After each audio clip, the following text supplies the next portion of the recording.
اسی طریقے سے یہ سمجھیے کہ جب دین کی اصل حقیقت جو ہے وہ کمزور پڑے گی، اس سے ذہنی رشتہ کمزور پڑے گا، دلی لگاؤ کم ہو جائے گا، تو کچھ اور چیزیں آئیں گی جو اس خلا کو پر کریں گی۔ وہ کیا چیزیں تھیں جو تاریخ بنی اسرائیل میں آئیں؟ وہ تھے اب سفلی اعمال، ٹونے ٹوٹکے، جادو، عملیات، ان کے نتیجے، اس کے ذریعے سے کچھ چیزیں حاصل کرنے کی کوشش کرنا، یہ گویا کہ پرورشن، دین کی پرورشن ہے۔ یہ وہ آکلٹ سائنسز جو ان کے ہاں پھر شروع ہوئی، ان کی دلچسپیاں ان چیزوں کے ساتھ ہوتی چلی گئیں۔ یہاں اب بقیہ جو حصہ ہے، اگرچہ یہ بہت طویل آیت ہے جو آ رہی ہے پہلی، لیکن بہرحال اس میں 2 آیتوں پر ہی بقیہ رکوع مشتمل ہے، جس میں سے پہلی آیت بہت طویل ہے۔ یہ ہے وہ شے پھر جو خود ہمارے ہاں بھی آپ دیکھیں گے کہ پھر مذہب کا تعلق جو ہے وہ ان چیزوں کے ساتھ رہ جاتا ہے۔ وہ عملیات ہیں، وہ ٹونے ٹوٹکے ہیں، وہ خاص قسم کے جو ہے وہ اعمال قرآنی پر آپ کو پوری کتابیں مل جائیں گی۔ فلاں کام کے لیے اس آیت کا ورد کرو، اور فلاں کام کے لیے جو ہے اس کا چلا کھینچو، اور فلاں کے لیے وہ قرآن مجید پھر اب وہ کتاب ہدایت نہیں، وہ کسی ریولیوشن کا مینول نہیں رہا۔ وہ قرآن مجید جو ہے وہ انسانی زندگی کے پیچیدہ مسائل کے حل کے لیے ادھر رجوع نہیں ہو رہا ہے، بلکہ وہ یہ کہ یہ جو آپ کی ضروریات ہیں یا کوئی اپنے مشکلات ہیں، ان کے حل کے لیے اب اس کو ایک ذریعہ بنا کر وہ عملیات، اس کے حوالے سے قرآن مجید جو ہے وہ گویا کہ مسلمانوں کی دلچسپی کا موضوع بنا۔ تو گویا کہ جیسا کہ میں نے عرض کیا تھا کہ یہ ساری چیزیں وہ بتائی جا رہی ہیں کہ جو وہاں ہوئی ہمارے ہاں بھی ہوئی ہیں۔ جیسے کہ حضور نے فرمایا تھا صلی اللہ علیہ وسلم، لَتَتَّبِعُنَّ سُنَنَ مَنْ كَانَ قَبْلَكُمْ، تم لازماً ان لوگوں کی پیروی کرو گے کہ جو تم سے پہلے تھے، یہاں تک کہ اگر وہ گوہ کے بل میں گھسے تھے تو تم بھی گھسو گے۔ اور اس سے بھی آگے بڑھ کر آپ نے بات کہی، میں اسے نہیں دوہرا رہا ہوں، دوبارہ بار میں بیان کر چکا ہوں۔ لوگوں نے پوچھا حضور کن کے بارے میں فرما رہے ہیں؟ کیا یہ الیہود والنصارى؟ آپ نے فرمایا فمن، وہ نہیں تو اور کون؟ جو گمراہیاں ان کے آئیں تمہارے ہاں بھی آئیں گی، جو ان کو مغالطے ہوئے تمہارے ہاں بھی ہوں گے، جو من گھڑت عقائد انہوں نے ایجاد کر لیے تھے تم بھی ایجاد کرو گے۔ اور دوسری حدیث وہ ہے کہ جو حالات ان پر وارد ہوئے وہ تم پر بھی وارد ہوں، جیسے عذاب کے کوڑے ان پر پڑے تم پر بھی پڑیں گے، جیسے اللہ تعالیٰ کی طرف سے سرزنش ان کو ہوئی ہے مختلف مراحل پر ان کی تاریخ کے دوران تمہیں بھی ہوگی۔ وہ تو پھر ایک مستقل موضوع ہے جس پر کہ یہ 2 سابقہ اور موجودہ امتوں کا ماضی، حال اور مستقبل نامی جو میری اس وقت موجود کتاب ہے اس میں اس کی تفصیل موجود ہے۔ بہرحال اب آئیے اس کا مطالعہ کیجیے۔ وَاتَّبَعُوا مَا تَتْلُو الشَّيَاطِينُ عَلَى مُلْكِ سُلَيْمَانَ۔ اب دیکھیے وَاتَّبَعُوا، جب انہوں نے کتاب کو چھوڑا، دی تو گئی تھی کتاب اور کہا گیا تھا اسے مضبوطی سے تھامو، یہ میثاق جب لیا گیا ان سے، خُذُوا مَا آتَيْنَاكُمْ بِقُوَّةٍ، یہ کتاب ہم نے تمہیں دی ہے اسے مضبوطی کے ساتھ پکڑ رکھو۔ جب کتاب کو چھوڑا تو جو خلا پیدا ہوا، وَاتَّبَعُوا مَا تَتْلُو الشَّيَاطِينُ عَلَى مُلْكِ سُلَيْمَانَ، پیروی کی انہوں نے، اتباع کیا انہوں نے اس شے کا کہ جس کی پیروی کر رہے تھے، جس کے پیچھے پڑے ہوئے تھے، جس کا اتباع کر رہے تھے شیاطین، اور شیاطین سے مراد یہاں جنات ہیں، سرکش جنات۔ علی ملک سلیمان، علی ملک سلیمان سے مراد ہے علی عہد ملک سلیمان، سلیمان کی حکومت کے دوران، اس دور میں شیاطین جن چیزوں کے ساتھ دلچسپی رکھتے تھے، جو ان کے معمولات تھے، انہوں نے اس کا اتباع کیا، اس کی پیروی کی۔ اب اس کو نوٹ کر لیجئے کہ چونکہ حضرت سلیمان علیہ السلام کے بارے میں ہمیں معلوم ہے کہ جنات پر اللہ تعالیٰ نے انہیں تسلط عطا کیا تھا، ان کی حکومت اس اعتبار سے تاریخ انسانی میں اس کی کوئی دوسری نظیر نہیں ہے۔ ایک مقام پر قرآن مجید میں ان کی دعا بھی یہ نقل ہوئی ہے کہ اللہ مجھے وہ حکومت عطا فرما جو کسی اور کو تو عطا نہ کرے۔ اللہ تعالیٰ نے ان کی دعا قبول کی ہے۔ تو جہاں تک تو ملکی تعلق ہے، دنیا کی عام سلطنت کے اعتبار سے ان کی سلطنت کو بہت بڑی سلطنت نہیں تھی، ان کی سلطنت کے حدود یہی تھے، دریائے نیل سے لے کر دریائے فرات تک، اور اسی کو یہ لوگ اسی لیے کہتے ہیں کہ ہماری میراث ہے یہ گریٹر اسرائیل جو ہے، وہ نائل ٹو یوفریٹ، یہ ہے ہمارا، یہ علاقہ ہے، یہ ہماری میراث ہے، یہ یہاں پر گریٹر اسرائیل قائم کر کے رہیں گے۔ تو حضرت سلیمان علیہ السلام کی حدود مملکت تو کوئی ایسی لمبی چوڑی نہیں، دنیا میں اس سے بڑی بڑی سلطنتیں رہی ہیں، رومن امپائر اس سے کہیں بڑی رہی ہے،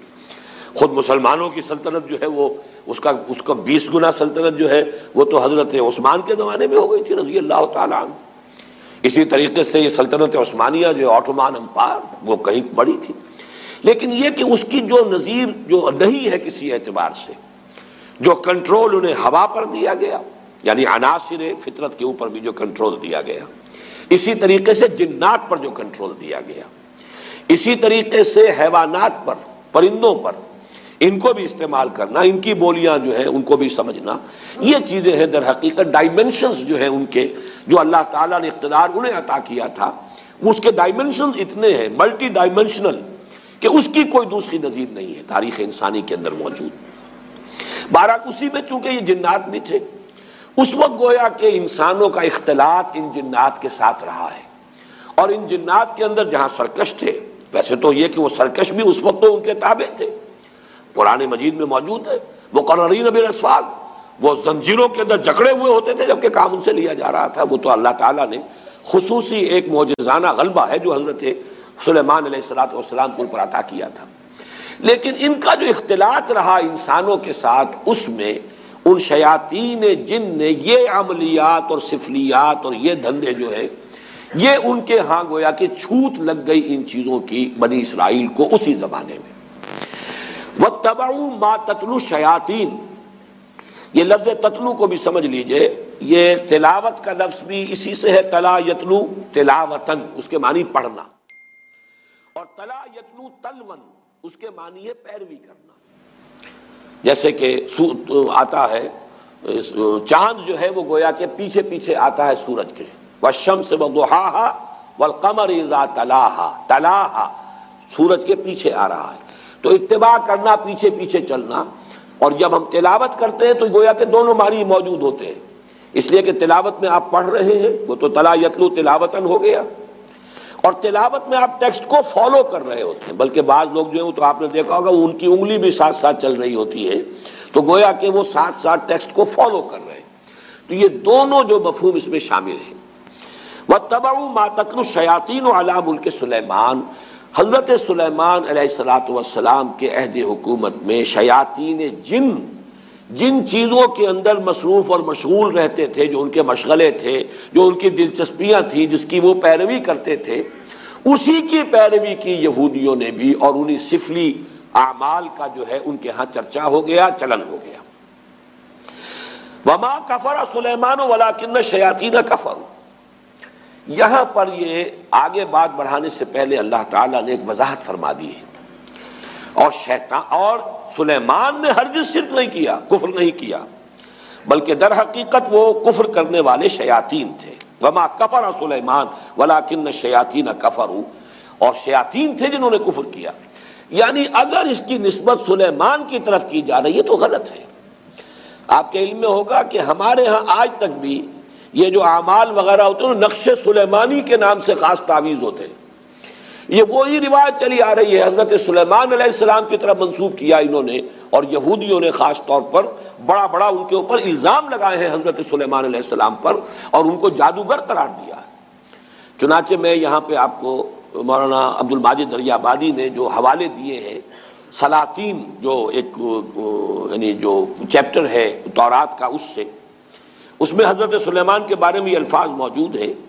اور جب سلیمان بوڑھا ہوا تو اس کی جوروؤں نے اس کے دل کو غیر معبودوں کی طرف مائل کر دیا، اور اس کا دل اپنے خدا کی طرف سے کامل نہ تھا۔ یہ بات حضرت سلیمان کے بارے میں تورات کہہ رہی ہے، معاذ اللہ۔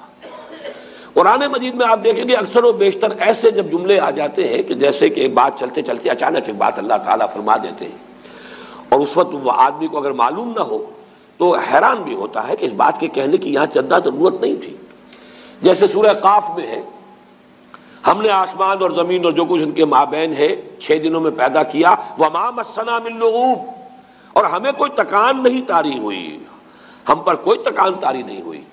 مسلمان اس کو پڑھتے ہوئے حیران ہو جائے گا کہ کون شخص ہوگا جو یہ گمان کر سکتا ہے کہ اللہ کو تکان بھی لاحق ہو سکتی ہے۔ تو ایسی بات کی تردید کی ضرورت کیا ہے؟ یہ بات کھلتی کب ہے؟ جب آپ تورات پڑھیں، وہاں لکھا ہوا ہے کہ اللہ تعالیٰ نے آسمان اور زمین 6 دن میں پیدا کیے اور 7ویں دن آرام کیا۔ اب یہ جو آرام کا تصور ہے، یہی ہے در حقیقت ویکینڈ جو چلا آ رہا ہے ان کے ہاں، یہ 6 دن کام کرو 1 دن آرام کرو، یہ تصور پوری مغربی تہذیب کا ویکینڈ کا تصور یہ ہے کہ اللہ نے بھی آسمان اور زمین 6 دن میں پیدا کیے اور پھر 7ویں دن جو ہے اس نے آرام کیا، گویا کہ تکان لائق ہوئی۔ وہاں پر اب وہ چلتے چلتے وَلَقَدْ خَلَقْنَا السَّمَاوَاتِ وَالْأَرْضَ وَمَا بَيْنَهُمَا فِي 6 أَيَّامٍ وَمَا مَسَّنَا مِن لُغُوبٍ، ہمیں کوئی تکان طاری نہیں ہوئی۔ اسی طرح کا معاملہ یہاں ہے کہ چونکہ تورات کے مرتبین نے یہ سب کچھ کیا ہے، حضرت سلیمان علیہ السلام کے بارے میں تو میں آپ کو ایک اور جملہ سناتا ہوں، کیونکہ امام طبری نے اپنی اس جو ان کی علامہ ابن جریر طبری نے اپنی تفسیر میں اس کو نقل کیا ہے، وہ بھی میں سناؤں گا، لیکن ایک دوسرا اور بھی قول جو مولانا عبد الماجد دریابادی نے نقل کیا ہے، سو از بس کہ اس کا دل خداوند اسرائیل کے خدا کی جانب سے برگشتہ ہوا، اس لیے خداوند سلیمان پر غضبناک ہوا اور اس نے اسے حکم دیا تھا کہ وہ اجنبی معبودوں کی پیروی نہ کرے، پر اس نے اپنے خداوند کے حکم کو یاد نہ رکھا۔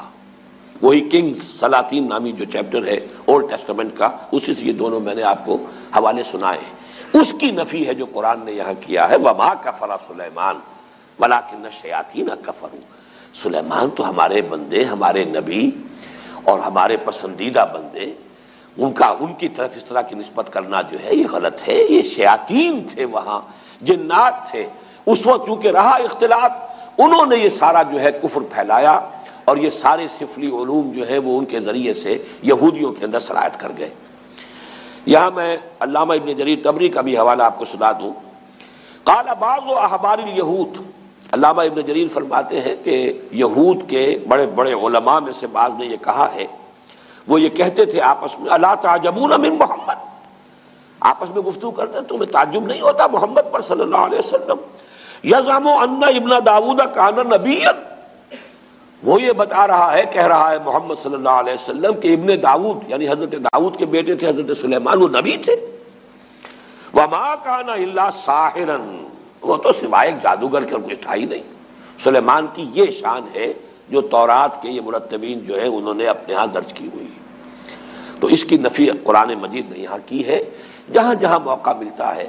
جو بھی پردے ڈال دیے گئے تھے انبیاء کی سیرت و کردار پر یا داغدار کر دیا گیا تھا، قرآن مجید نے ان داغوں کو دھبوں کو دھویا ہے، اور اس کا بھی ایک خاص سبب تھا اصل میں، کیوں بنی اسرائیل نے اپنے انبیاء کی سیرتوں کو داغدار کیا، اس کا سبب بھی سمجھ لیجئے۔ دیوانہ بکار خیش ہوشیار یہ بغیر کسی سبب اور بغیر کسی مقصد کے نہیں تھا۔ جب ان کے علماء کے اندر اخلاقی زوال آیا، انحطاط آیا، اب لوگ ان پر انگلیاں اٹھاتے تھے کہ تم اتنے بڑے عالم ہو کر، اتنے بڑے مذہبی رہنما ہو کر یہ تمہاری حرکت۔ انہوں نے اپنے دفاع میں نبیوں کے اوپر اس طرح کے چھینٹے اڑا کر کہ یہ تو ہوتا ہی ہے، جب نبی ایسے تھے تو اگر ہمارے ذریعے سے کچھ ہو گیا تو کون سی بڑی بات ہو گئی، ہم تو پھر نبی بھی نہیں ہیں۔ یہ اپنے آپ کو بچانے کے لیے در حقیقت، اور یہ اس کی مثالیں اور بھی تاریخ میں آپ کو ملیں گی، میں زیادہ تفصیل میں اس وقت نہیں جانا چاہتا، لیکن اس وقت صرف یہ وضاحت میں کرنا چاہتا تھا کہ وما کفر سلیمان ولکن الشیاطین کفروا یعلمون الناس السحر، وہ لوگوں کو سحر سکھاتے تھے۔ اب یہ سحر جو ہے جو کہ شریعت محمدی صلی اللہ علیہ وسلم میں یہ کفر ہے، آگے آ جائے گا، اس کی وضاحت کی گئی ہے۔ جادو ہے تو حقیقت، لیکن جادو کرنا کفر ہے، اگرچہ اس میں اختلاف ہمارے بعض فقہا کا ہے کہ آیا سیکھا بھی جائے یا نہ جائے، یعنی اس لیے کہ بعض اوقات توڑ کرنا پڑتا ہے کسی جادو کا، تو اگر آپ اس فن کے واقف نہیں ہوں گے تو آپ اس کا توڑ کیسے کریں؟ اس حوالے سے تو رائے ہے کہ اس کی معلومات اس کے بارے میں حاصل کی جا سکتی ہیں، لیکن بعض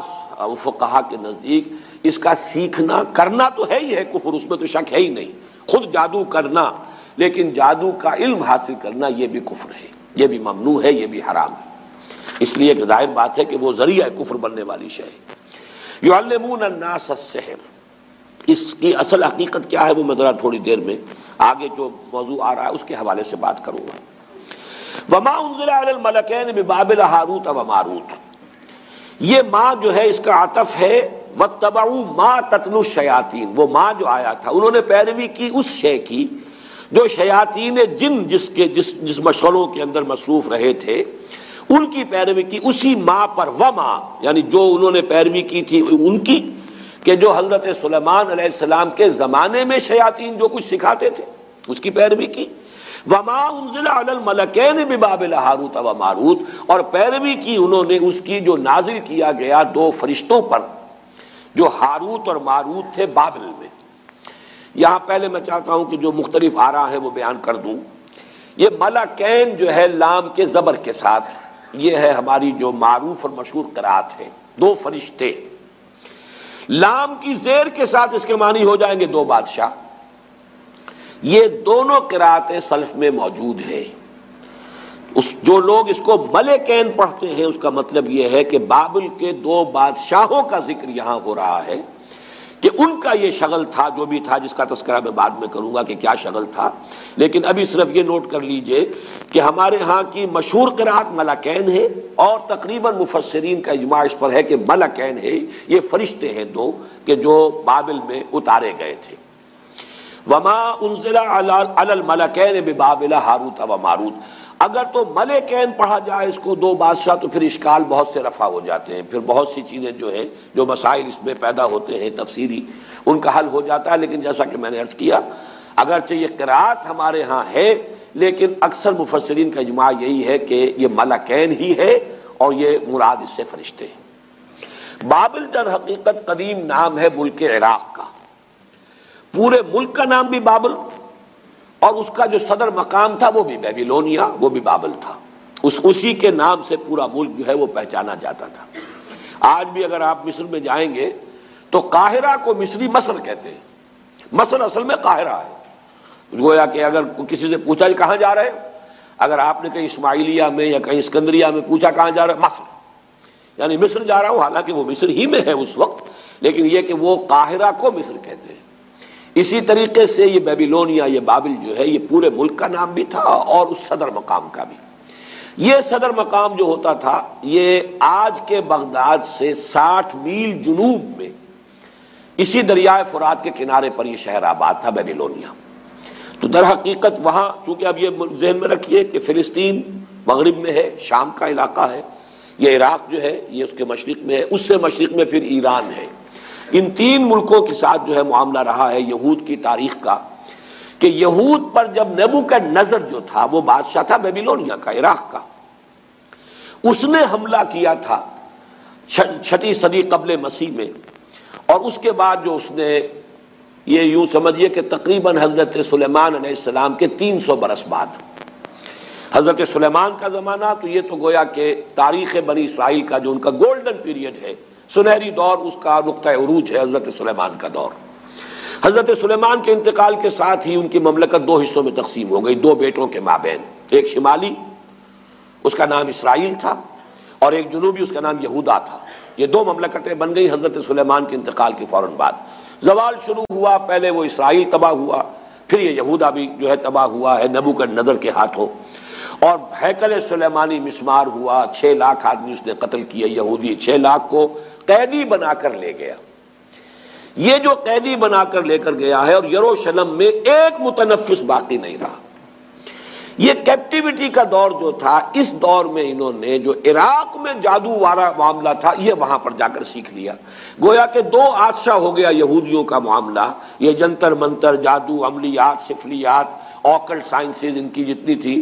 ایک تو یہ کہ جو پہلے سے فلسطین میں موجود تھا یہ معاملہ، یہ انہوں نے وہاں سے شروع کیا۔ حضرت سلیمان کے زمانے میں ان جنات سے سیکھ لیا۔ اب ظاہر بات ہے کہ مکھی کی سرشت ہے، وہ گندگی پر بیٹھتی ہے، جن کی مزاج کے اندر گندگی ہے وہ تو جہاں سے بھی ہوگا گندگی اس کو حاصل کر لیں گے۔ حضرت سلیمان کے زمانے میں وہ شیاطین جن سے حاصل کیا۔ اب کیپٹیوٹی کے دور میں انہوں نے مزید جو ہے عراق میں بھی جو بہت بڑا گڑھ تھا اس قسم کی چیزوں کا، وہاں سے بھی انہوں نے سیکھا۔ تو گویا کہ یہ تمام چیزیں ان کے اندر رچ بس گئیں، ان کی شخصیتوں کے اندر، ان کے مزاج میں، جسے ہم محاورے میں کہتے ہیں گھٹی میں پڑ گئی۔ وما انزل علی الملکین ببابل ہاروت و ماروت، اور انہوں نے پیروی کی اس کی جو نازل کیا گیا 2 فرشتوں پر جو بابل میں تھے، ہاروت اور ماروت۔ اب یہ کہ وہ کیا نازل کیا گیا اس مسئلے کو سمجھ لیجئے۔ ایک رائے تو یہ ہے ہمارے ہاں، ایک تو خیر قصہ بیان ہوتا ہے، وہ قصہ تو ہمارے اکثر مفسرین نے، وہ یہود کی خرافات میں سے ہے، اس کو سب نے رد کیا ہے، لہذا میں اس کا تذکرہ بھی نہیں کرنا چاہتا۔ عام طور پر جو بات کہی جاتی ہے وہ یہ ہے کہ اللہ تعالیٰ کی چونکہ ایک سنت ہے کہ کسی قوم پر عذاب سے پہلے پھر آخری امتحان، کوئی آخری ٹیسٹ، آخری فتنہ کہ جس سے ان کے اندر کتنی کچھ خباثت آ چکی ہو وہ ظاہر ہو جائے. اس کے لیے آزمائش کے لیے اللہ تعالیٰ مختلف صورتیں پیدا فرماتے ہیں. جب ان کے ہاں ان چیزوں کا رواج بہت ہو گیا تو اللہ تعالیٰ نے 2 فرشتوں کو انسانی شکل میں بھیجا، اور وہ فرشتے جو ہیں وہ ان کو کچھ وہ جادو وغیرہ کی تعلیم دیتے تھے، لیکن کہہ دیتے تھے دیکھو یہ کفر ہے، ہم فتنہ ہیں، مت سیکھو. لیکن یہ کہ اگر سیکھنا چاہتے ہو تو ٹھیک ہے، اگر تمہاری طلب یہی ہے، تاکہ معلوم ہو جائے کہ ان کی طلب کس شے کی ہے، ان کی اپنی فطرت کس درجے مسخ ہو چکی ہے. اتمام حجت کے لیے کہ بات واضح ہو جائے، جیسے کہ قرآن مجید میں آتا ہے مختلف مواقع پر کہ اللہ تعالیٰ ان کی رسی دراز کر رہا ہے. کیوں کر رہا ہے؟ تاکہ جو ان کا خبث باطن ہے پورے طور پر ظاہر ہو جائے، تاکہ پھر یہ پوری طرح سزا کے مستوجب ہو جائیں، مستحق ہو جائیں. جو سزا ملے وہ واقعتاً ثابت ہو کہ یہ ان کی خباثت اسی درجے کی تھی کہ اتنی سزا انہیں ملنی چاہیے تھی. اس معنی میں گویا کہ آزمائش کے طور پر، چنانچہ یہاں کے الفاظ پڑھ لیجئے، وَمَا يُعَلِّمَانِ مِنْ أَحَدٍ، اور وہ نہیں سکھاتے تھے کسی کو کچھ بھی، حَتَّى يَقُولَا، یہاں تک کہ وارن کر دیتے تھے، إِنَّمَا نَحْنُ فِتْنَةٌ فَلَا تَكْفُرْ، ہم فتنہ ہیں، آزمائش ہے، تو تم کفر مت کرو، کفر مت سیکھو، کفر سے دلچسپی نہ رکھو. لیکن ان کا حال کیا تھا؟ فَيَتَعَلَّمُونَ مِنْهُمَا، وہ سیکھتے تھے وہ لوگ ان دونوں سے، ان فرشتوں سے، مَا يُفَرِّقُونَ بِهِ بَيْنَ الْمَرْءِ وَزَوْجِهِ، جس سے تفریق کر سکیں وہ کسی شخص اور اس کی بیوی کے مابین. اب سفلیات کا علم جو ہے وہ تو آپ کو معلوم ہے آج بھی جادو ٹونے ٹوٹ کے انہی چیزوں میں چلتے ہیں. کسی کے گھر کو اجاڑنا ہے،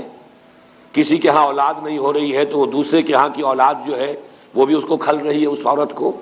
اس کی اولاد مر جائے اور مجھے اولاد جو ہے وہ مجھے ہو جائے. یہ سارے ٹونے ٹوٹ کے جو عورتوں کے چل رہے ہوتے ہیں وہ اکثر و بیشتر انہی چیزوں کے اندر ہے.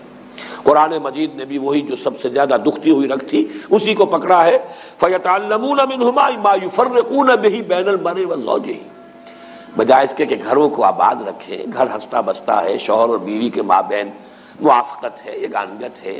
گھر آباد ہے، تو بجائے اس کے کہ وہ اس کو دیکھ کر جو ہے خوش ہو، اس کے اندر کوئی فساد پیدا کرنا، کوئی اختلاف پیدا کرنا، ان کے درمیان کوئی دنگا اور لڑائی کی شکل پیدا کرنا، تفرقہ پیدا کر دینا. یہ بھی ہو سکتا ہے کہ کوئی شخص جو ہے کسی عورت کی سے خود شادی کا خواہش مند ہو اور اس کے لیے اس نے یہ سارے جو ہے ہتھ کنڈے کیے ہو. ما یفرقون بھی، اب بھی جو تعویذ بکتے ہیں محبوب قدموں میں آ کر گرے گا، تو وہ تو تعویذ جو ہے وہ انہی چیزوں کے لیے، تو وہ یہ تعویذوں گنڈوں کا کام جو ہے سب سے زیادہ جو اس میں ہاٹ کیکس کی طرح بکنے والے ہیں وہ تو ظاہر بات ہے اسی دھندے سے متعلق ہے. وما هم بضارین بہ من احد الا باذن اللہ، حالانکہ نہیں تھے وہ ضرر پہنچانے والے کسی کو اس کے ذریعے سے مگر یہ کہ اللہ کے حکم سے. توحید کا تقاضا یہ ہے کہ کسی شے میں کسی تاثیر کو مستقل نہ مانا جائے جب تک کہ اللہ کا اذن نہ ہو. کسی شے میں تاثیر ہونا یہ اور چیز ہے. اللہ تعالیٰ نے آگ میں تاثیر رکھی ہے کہ وہ جلاتی ہے، لیکن اس کا جلانا بالفعل اللہ کے اذن پر منحصر ہے. اللہ نہیں چاہے گا نہیں جلائے گی آگ. تو اگر آگ سے اس کی صفت منفک ہو سکتی ہے، جدا ہو سکتی ہے، تو ظاہر بات ہے اور چیزیں جتنی بھی ہیں ان میں تاثیرات تو ہیں، لیکن ان تاثیرات کا بروئے کار آنا، بالفعل نتیجہ خیز ہونا اللہ کے اذن کے بغیر نہیں ہے. چونکہ یہود جو ہے وہ توحید کے مدعی ہے، اور یہ ماننا پڑتا ہے دنیا میں جتنی توحید ان میں رہی ہے، باقی آپ مسلمانوں کے معاملے کو چھوڑ دیجئے، وہ تو پھر ایک یعنی آخری امت ہے اور جس طریقے سے تکمیل ہوئی ہے اور دین کی حفاظت کا اللہ نے انتظام کیا ہے تو وہ معاملہ علیحدہ ہے. باقی مسلمانوں کو، اس امت محمد صلی اللہ علیہ وسلم کو علیحدہ کر دیجئے تو تاریخ انسانی میں توحید کا اتنا چرچا کسی قوم میں نہیں رہا جتنا یہود میں رہا، اس میں کوئی شک نہیں. ان کے ہاں وہ شرک کی وہ دوسری آلائشیں جو ہے توہمات شرک کم آئے ہیں، لیکن یہ کہ ان معاملات کے اندر اللہ تعالیٰ نے اسی لیے حوالہ دیا کہ توحید کے اگر قائل تھے تو اس کا تو نتیجہ یہ نکلنا چاہیے کہ کسی شے میں کوئی تاثیر بغیر اذن رب اس کا کوئی ظہور نہیں ہو سکتا، نتیجہ خیز نہیں ہو سکتی. لہذا ان معاملات کے اندر دلچسپی لینا در حقیقت توحید کے منافی ہے. وَيَتَعَلَّمُونَ مَا يَضُرُّهُمْ وَلَا يَنفَعُهُمْ، اور وہ سیکھتے تھے وہ چیزیں جو انہیں نقصان پہنچاتی تھی، فائدہ نہیں پہنچاتی تھی. وَلَقَدْ عَلِمُوا لَمَنِ اشْتَرَاهُ مَا لَهُ فِي الْآخِرَةِ مِنْ خَلَاقٍ، حالانکہ وہ خوب جانتے تھے کہ جو کوئی بھی ان چیزوں کو اختیار کرے گا، خریدے گا، ان سے دلچسپی رکھے گا، اس کا آخرت میں کوئی حصہ نہیں۔ یعنی شریعت موسوی میں ان چیزوں کو حرام کر دیا گیا تھا اسی طریقے سے جس طریقے سے کہ شریعت محمدی میں جادو حرام ہے۔ میں اس کا بھی حوالہ آپ کو سنا دوں گا۔ وَلَبِئْسَ مَا شَرَوْا بِهِ أَنفُسَهُمْ لَوْ كَانُوا يَعْلَمُونَ، اور بہت بری شے تھی وہ جس کے عوض کے انہوں نے اپنے آپ کو فروخت کر دیا۔ یعنی دنیاوی مفادات، دنیاوی لذتیں، جو بھی دنیا کی گھٹیا آرزویں، خواہشات ہیں، ان کے عوض اپنے مستقبل کو، اپنی آخرت کو، اپنی ابدی زندگی کو برباد کیا۔ وَلَبِئْسَ مَا شَرَوْا بِهِ أَنفُسَهُمْ، گویا کہ اپنے آپ کو بیچ ڈالا، اپنے آپ کو جہنم کا ایندھن بنا دیا ان چیزوں کے لیے، ان کی طلب میں، ان کے حصول کے لیے۔ لَوْ كَانُوا يَعْلَمُونَ، کاش کہ یہ جانتے ہوتے، انہیں علم حقیقی حاصل ہوتا۔ وَلَوْ أَنَّهُمْ آمَنُوا وَاتَّقَوْا لَمَثُوبَةٌ مِّنْ عِندِ اللَّهِ خَيْرٌ، اور اگر اس کے برعکس وہ ایمان اور تقویٰ کی روش اختیار کیے رہتے۔ اب یہ گویا کہ مجھ سے اور آپ سے بھی کہا جا رہا ہے اور امت مسلمہ سے کہا جا رہا ہے کہ بجائے ان چیزوں میں دلچسپی رکھنے کے، اگر ایمان، تقویٰ، جہاد، احسان، جو اللہ نے دین کے لیے جو یہ مقامات جو ہیں، مقامات بلند جو تمہارے لیے جن کا راستہ کھول دیا ہے، ان کی طرف توجہ رکھو، ان گھٹیا چیزوں کی طرف کوئی میلان نہ ہو، کوئی توجہ نہ ہو۔ وَلَوْ أَنَّهُمْ آمَنُوا وَاتَّقَوْا لَمَثُوبَةٌ مِّنْ عِندِ اللَّهِ خَيْرٌ، تو جو بدلہ اور ثواب اور اجر اللہ کی طرف سے ملتا کتنا بہتر ہوتا۔ لَوْ كَانُوا يَعْلَمُونَ، کاش کہ انہیں معلوم ہوتا۔ میں نے وہ جو عام اس کی جو ایک تفسیر ہے اس کے حوالے سے تو یہ بات پوری کر دی۔ اس موضوع پر یہ کہ کیا چیز تھی جو نازل کی گئی تھی فرشتوں پر، ہاروت اور ماروت پر، اگر انہیں فرشتے ہی مانا جائے جیسا کہ اکثر مفسرین کا اجماع ہے۔ اس موضوع پر میں سمجھتا ہوں کہ مولانا امین احسن اصلاحی صاحب نے جو رائے ظاہر کی ہے وہ بہت مضبوط ہے، قوی ہے، اور وہ یہ ہے کہ اصل میں ایک علم وہ بھی ہے جسے ہم کلمات کی تاثیرات کا علم کہتے ہیں، روحانی اثرات۔ جیسے مادی چیزیں ہیں، میٹر ہے، فزیکل کمپاؤنڈز ہیں، کیمیکل کمپاؤنڈز ہیں، ہر شے کی اپنی پراپرٹیز ہیں، ان کی تاثیرات ہیں۔ ایسے کلمات کے بھی کچھ خواص ہیں۔ جیسے آپ کو معلوم ہے ساؤنڈ ہے، آواز ہے، اس کی اپنی ایک تاثیر ہے۔ ایک آواز ہے کہ جس سے طبیعت کے اندر انشراح پیدا ہو جاتا ہے، خوشی ہوتی ہے۔ آخر یہ موسیقی میں کیا ہوتا ہے؟ وہی آواز ہے، کسی اور آہنگ میں آئی ہے، دل افسردہ ہو جاتا ہے، غم کی کیفیت طاری ہو جاتی ہے آواز۔ آواز ہی کی تاثیر وہ بھی ہے، آواز ہی کی تاثیر یہ بھی ہے۔ اسی طریقے سے کلمات، ان کی کچھ تاثیرات ہیں۔ ایک تو معنی ہے، اس لفظ کے یہ معنی ہے، اس لفظ کے یہ معنی ہے، اس لفظ کے یہ معنی ہے، اس لیے کہ ہم نے ان الفاظ کو وضع کیا ہے کچھ چیزوں کا مسمى بنا کر۔ یہ گھڑی ہے، یہ اینک ہے، لیکن یہ کہ ان کلمات کی کوئی روحانی تاثیرات بھی ہیں بالفعل، ان کا انکار نہیں کیا جا سکتا۔ ان تاثیرات کا استعمال ہے کہ جو ان اعمال کے اندر ہوتا ہے، ان تاثیرات کو، ان کی جو ظاہر بات ہے کہ اسی کو غلط استعمال جادو کی شکل میں ہوتا ہے، انہی کلمات کا استعمال ہے، ان کے اندر تاثیرات ہیں، ان کا ایک استعمال جادو کے لیے ہو رہا ہے۔ لیکن ایک زمانے میں ضرورت پیش آتی ہے، مختلف دور میں، جیسا کہ ہندوستان میں بھی ہمیں معلوم ہے کہ ایک حد تک یہ علم بھی دیا گیا یا لوگوں نے حاصل کیا دشمنوں کا اور مخالفوں کا توڑ کرنے کے لیے۔ ہندوستان میں جوگی، سنیاسی، انہوں نے جو بھی نفسیاتی ایکسرسائزز کی ہوئی تھی، جس طرح کی جو بھی چلہ کشی کی ہوئی تھی، اس سے جو بھی لوگوں کے اوپر اپنی روحانیت کا ایک جو ہے وہ فسوطاری کیا ہوا تھا، روب ڈالا ہوا تھا۔ اب ظاہر بات ہے کہ اس روب کو توڑے بغیر یہاں ہمارے صوفیہ اسلام کی تبلیغ نہیں کر سکتے تھے، لہذا انہوں نے ان چیزوں کا علم حاصل کیا ایک درجے میں، اور ان کو حاصل کر کے اور پھر ان کا جو ہے مقابلہ کر کے انہیں اس میدان میں بھی شکست دی، اور اس کے بعد یہ ہے کہ ان کے لیے راستے کھل گئے کہ پھر انہوں نے دین کو سمجھا اور دین کی طرف آئے، اور جو اصل دین ہے اس کی تعلیم بھی ان تک پہنچ گئی۔ اسی طریقے سے آپ کو معلوم ہے ہندوستان میں یہ قوالی کا رواج کیوں ہوا؟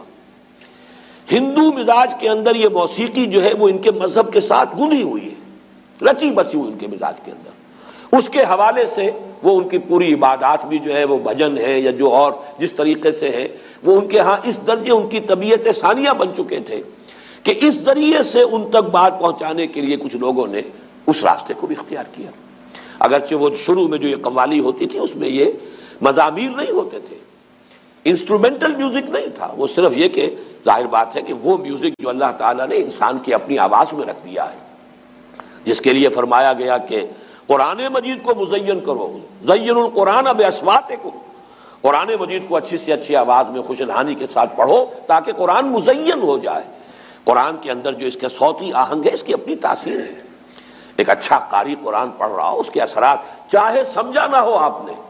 سمجھنا اپنی جگہ پر ایک اور سورس ہے علم کا، اور وہ ضروری ہے، قرآن اسی لیے نازل کیا گیا ہے لیدبروا آیاتہ، تاکہ اس کی آیات پر غور کیا جائے۔ یہ جو ہے اس کی ترجیحات کے اندر تو رہے گا،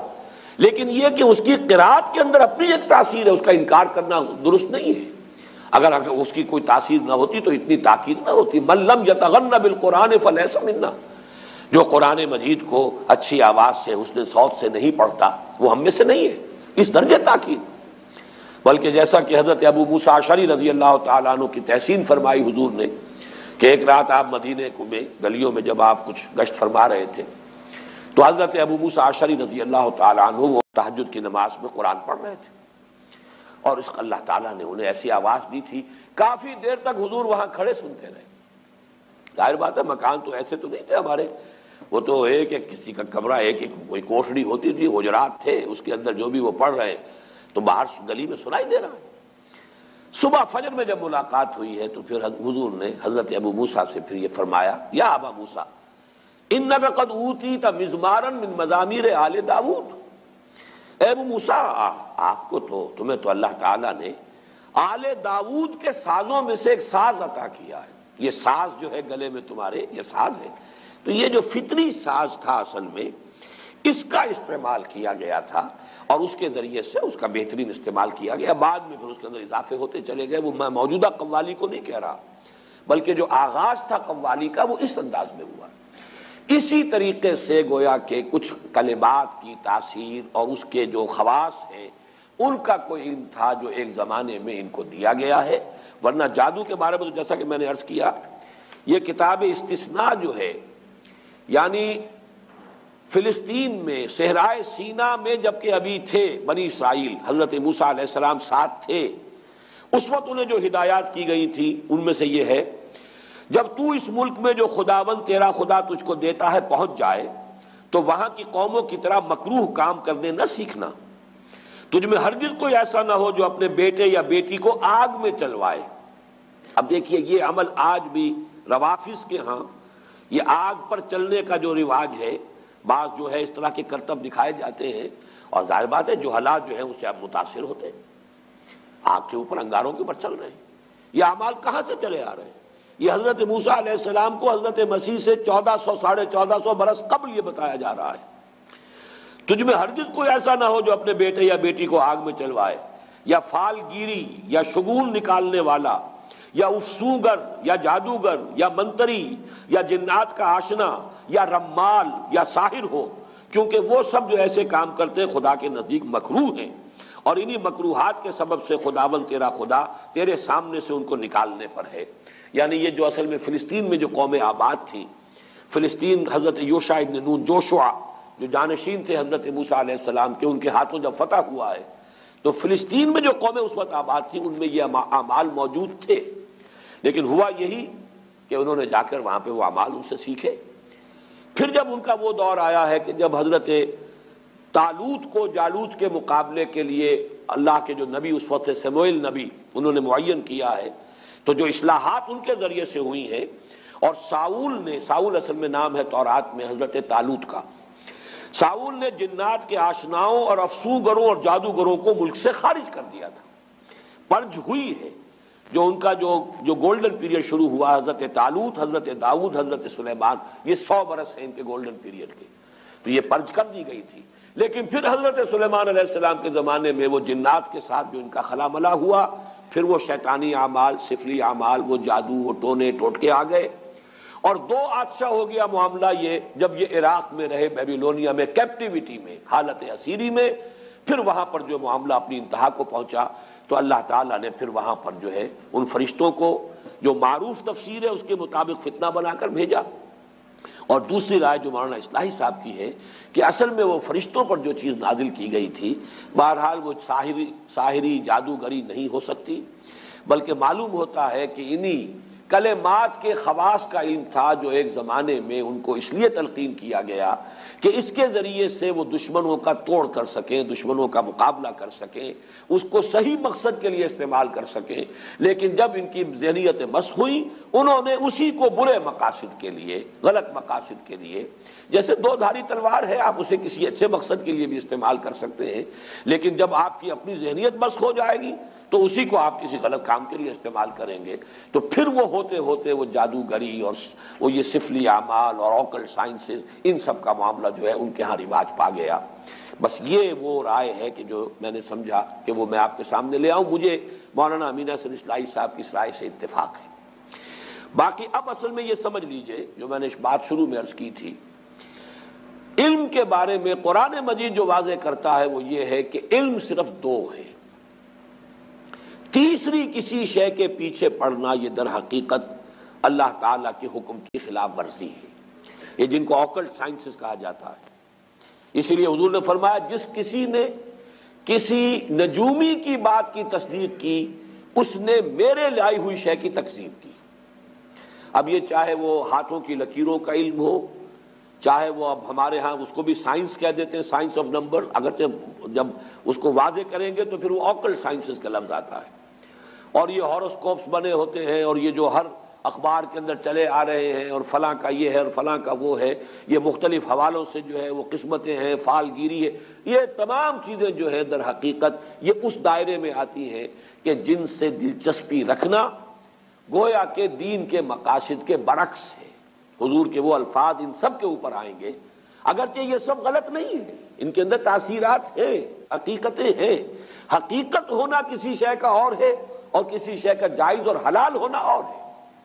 جب قرآن مجید تو شراب کے بارے میں کہتا ہے کہ اس میں کچھ نفع بھی ہے، وَمَنَافِعُ لِلنَّاسِ، لوگوں کے لیے کچھ فائدے ہیں، لیکن اسمہما اکبر من نفعہما، ان کا گناہ کا پہلو جو ہے وہ ان کے نفع کے پہلے سے جوئے کا بھی اور شراب کا بھی وہ زیادہ ہے، لہذا وہ حرام کر دیے گئے۔ تو اسی اعتبار سے ان تمام چیزوں کے اندر جو بھی کوئی تاثیر ہے، کوئی ایفیکٹ ہے، کوئی ہے واقعتاً، وہ اپنی جگہ پر اس کی آپ نفی نہ کریں، لیکن ان سے دلچسپی رکھنا، اس کے پیچھے لگنا، اس میں یقین رکھنا، یہ چیزیں جو ہے پھر انسان کے اندر جس طرح کا ایک وہمی سا مزاج پیدا کر دیتی ہے، پھر اس کے اندر سے وہ عمل کی جو ایک قوت ہے اور ایک ارادہ اور عزم، اس کو جس طریقے سے دیمک جو ہے لکڑی کو کھا جاتی ہے، اس طریقے سے یہ دلچسپیاں پھر انسان کے اندر سے اس عزم اور ارادے اور جد و جہد اور عمل، اس سے انسان کو جو ہے بیگانہ کر دیتی ہیں۔ تو ان کو ہمارے ہاں حرام قرار دیا گیا۔ تو علم دو کون سے ہیں؟ یا ایک علم وہ ہے جو آپ نے تجرباتی علم حاصل کیا، ان السمع والبصر والفؤاد کل اولئک کان عنہ مسئولا، اسی لیے وہاں فرمایا گیا ولا تقف ما لیس لک بہ علم، مت پیچھے پڑو، مت دلچسپی رکھو ان چیزوں سے جس کے لیے تمہارے پاس کوئی علم نہیں ہے۔ اس لیے کہ علم کے لیے اللہ تعالیٰ نے تمہیں جو ذرائع دیے ہیں، ان السمع والبصر والفؤاد کل اولئک کان عنہ مسئولا، اور اس مرتبہ جو منتخب نصاب کا درس میں نے مکمل کیا ہے، میں واضح کر چکا ہوں اپنی رائے کہ فؤاد کا ترجمہ جو عام طور پر دل کیا گیا، مجھے اختلاف ہے۔ میرے نزدیک فؤاد جو ہے در حقیقت وہ یہ عقل ہے۔ فائدہ ہوتا ہے کسی شے سے کوئی شے اخذ کر لینا۔ آپ نے دیکھا ہوگا پرانے زمانے کی کتابوں میں کوئی چیز لکھی گئی، اس کے بعد فے کا ایک نشان ڈال کر اب کوئی آگے جملہ آ رہا، فے یعنی فائدہ۔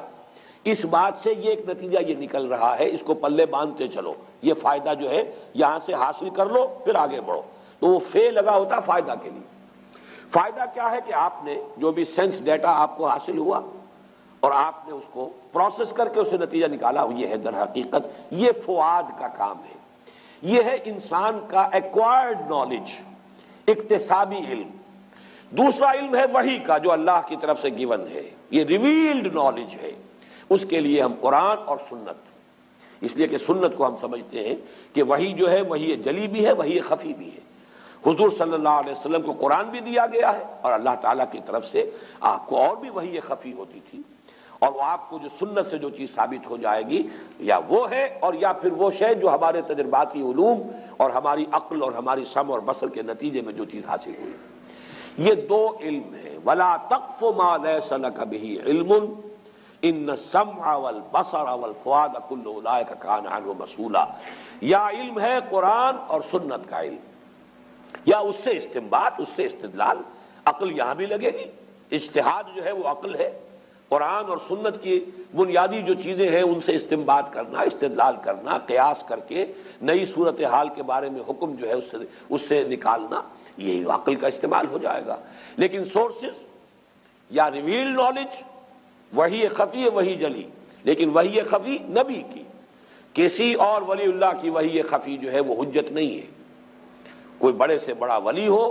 بڑے سے بڑا اس کا کشف ہو، بڑی سے بڑی اس کو جو ہے وہ بشارت ہو گئی ہو، دین میں حجت نہیں ہے. حجت اللہ کی کتاب اور اس کے رسول صلی اللہ علیہ وسلم کی سنت. اور ادھر ان السمع والبصر والفؤاد، ان دو کے علاوہ تیسرا یہ سارا دائرہ جو ہے، یہ چاہے اپنی جگہ پر اس میں کوئی تاثیرات ہیں، حقیقت ہے،